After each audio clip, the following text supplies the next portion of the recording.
नमस्कार, मी जुन्या काळातली तुम्हाला पहिल्या वर्गाची कविता म्हणून दाखवते। या कवितेची पहिल्या वर्गाच्या ही तुम्हाला माहिती मी देते।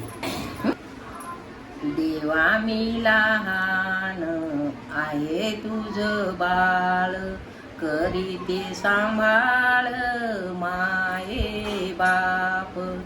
भारत ही माता आम्हा लेकरांची, पूर्वी आमची वंदोतीला।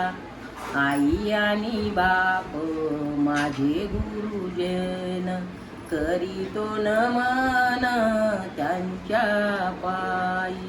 भारत माता की जय।